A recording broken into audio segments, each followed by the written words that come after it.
Hello, নমস্কার।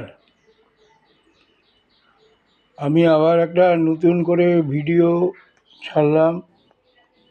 আমার এই চ্যানেলটার নাম হলো সোশ্যাল রেসপন্সিবিলিটি। আপনারা সামাজিক দায়িত্ব জ্ঞান, কত যে আপনাদের দায়িত্ব জ্ঞান ভর্তি, তার প্রশংসা করে পারি না। তাও যাই হোক, দু চার কথা বলছি। অদমের কথা যদি ভালো লাগে শুনবেন, আর না হলে ছেড়ে দেবেন। কমেন্ট করবেন, শেয়ার করবেন। দরকার হলে সরকারের কাছে যদি আপনাদের সুযোগ সুবিধা থাকে পাঠিয়ে দেবেন। শুনুন, এখন আজকের দেখলাম একটা, মানে কয়েকদিন থেকে চলছে এটা রেগুলার প্র্যাকটিস, এবিপি আনন্দ। এবিপি আনন্দেতে মাঝে মাঝে বসছে।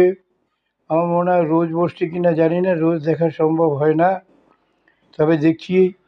আজকের দেখলাম এক স্কুলের শিক্ষিকা, ভদ্রমহিলা, প্রধান শিক্ষিকা, উনি সরকার সম্বন্ধে অনেক কিছু বলছেন, যে সরকারের যে ভুল ত্রুটি বা বর্তমান পলিটিক্যাল যে তৃণমূল গভর্নমেন্ট চলছে, সে হয়তো বেআইনিভাবে চলছে বা কিছু, ওনার বক্তব্য বুঝতে পারলাম না। তবে উনি প্রধান শিক্ষিকা। আমি ওনার কাছে দুই চারটা প্রশ্ন রাখছি। আজকের বলতে পারবেন যে আপনারা যদি স্কুলে কত টাকা বেতন, আপনাদের প্রচুর টাকা বেতন পান, আর বেকার সমস্যা দেখাচ্ছেন, আপনারা কখনো স্যাক্রিফাইস করেছেন যে আমাদের এত টাকা বেতন নাই, তার পরিবর্তে টিচার নেওয়া হোক? কত টিচার নিয়েছেন? আচ্ছা, স্কুলে যদি আপনারা পড়ান ঠিকমতো, তাহলে কেন বাইরে টিউশনি করতে যায় মেয়েগুলো, ছেলেগুলো স্কুল থেকে এসে কোনো রকম হাত পা দিয়ে, কোনো রকম নাকে মুজে গুজে আবার প্রত্যেকটা সাবজেক্টের প্রতি পড়তে যায়? আপনারা কি স্কুলে গিয়ে পড়াচ্ছেন? বলছেন ট্যাব দিয়েছে ভালোর জন্য।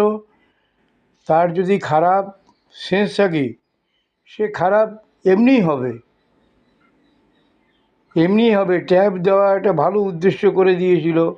এই যে মমতা ব্যানার্জি আসার পরে, মমতা ব্যানার্জি বলেছিল যে 34 বছর তো আগে সিপিএম বামফ্রন্ট, আমি জানি না আপনি কবেকার রিক্রুটমেন্ট, কতদিনের সার্ভিস আপনার, আর এবিপি